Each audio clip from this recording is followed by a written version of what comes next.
Hey, hi everyone. Welcome to Mental Health Recovery Blog with Bill MacPhee. Hi, I'm Bill MacPhee, your host, and today we're on the pillar of spirituality. And before we go into that, I just want to tell you a little bit about what recovery is. Recovery is when you wouldn't want to be anybody else other than who you are today. So really think about that. Today is May the 10th, Sunday, May the 10th. It's Mother's Day in Canada, and we hope that all the mothers out there have a great Mother's Day.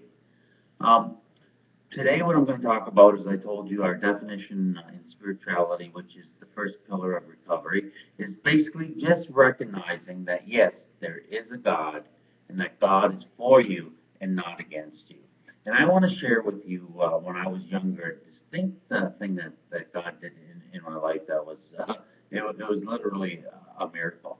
Um, when I was 18 out of high school, I went to Seneca College for underwater skills program to become a commercial diver.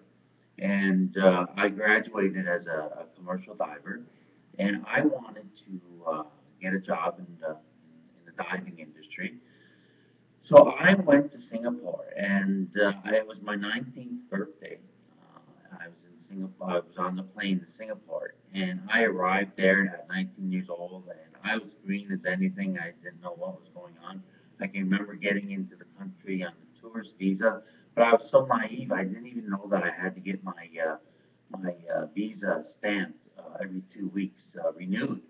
But anyways, I found that out.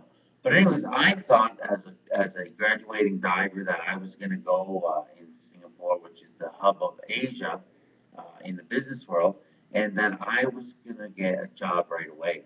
So here it was. I arrived in Singapore and I started to stay into very expensive hotels, Shangri-La, Hilton's, things like that.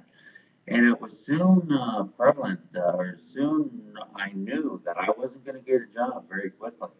And there was actually three dive shops in Singapore in the main town, and three dive shops out in the suburbs called Jurong.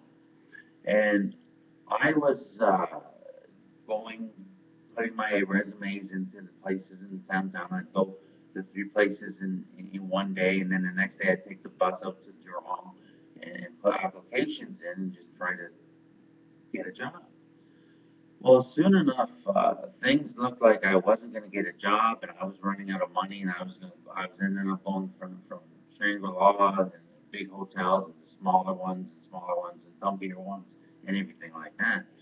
And it turned out that finally I was in this place. It was a youth hostel where it cost me $2 a day to stay in this place.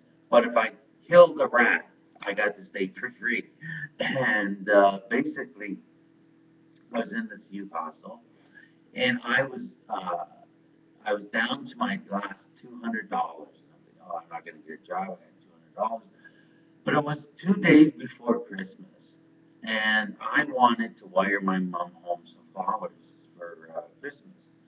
So I go down, and I'm walking down Orchard Road, which is the main drag in Singapore, and I'm walking down, and I see this church, and I'm desperate. I walk into this church, and I kneel down, and I say, God, I need a job. If you get me a job, God, I'll serve you the rest of my life, sort of deal.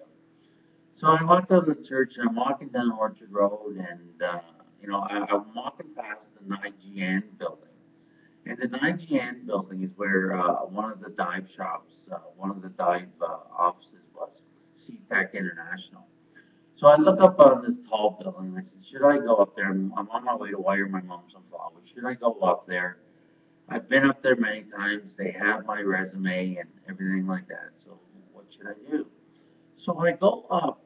I go, well, what the heck? I kicked the ground and said, I'll go up. So I went up 18th floor, whatever it was. I walked into SeaTech International, and I talked to the lady there, and I said, I'm here. I'm looking for a diver. I'd like to see the manager. And she said, what about? And I said, well, I'm a diver. I'm looking for work. And she said, well, do you have your resume? And I said, yes, I'm here, every other day putting resumes in. You have my resume. Just at that moment, the manager walked out of his office, and I turned and I looked at him, And he looked at me and said, "Can I help you?" And I said, "Well, I'm a diver. I'm looking for work." And he called me into his office, and a half an hour later, I walked out of there with a signed year's contract to work in the South China Sea for SeaTech International on a drill ship. And I got the job. And you know what? I can literally say that almost that was the best day of my life. And I got that job, and so what it did is give me a year in Asia, and I got to travel to Indonesia and Thailand, Malaysia. I was in Taipei, um, different places in Southeast Asia, and I worked for a year as a commercial diver on the drill ship, where I was 3 weeks on the ship and then 2 weeks off, and everything like that. So, you know what? If you want to learn more about that, you can go to my website, billmcphee.ca, and you can order my book. It's called To Cry a Dry Tear, uh, Bill McPhee's um, Journey of Hope and Recovery with Schizophrenia. That's what the book is called. You can get off our website, and that story is in my book, more in detail as well. So I just want to share that with you, and I want to tell you the next time that we meet, we're going to talk about another story. I can tell you another story next week about how God definitely intervened in my life, and then one more, and then we're going to move on to the pillar of relationships, the second pillar. But next week, we're going to do the vlog on another story and tell you about where God definitely intervened in my life. So remember, recovery is when you wouldn't want to be anybody else but who you are today. And remember that there is life after mental illness.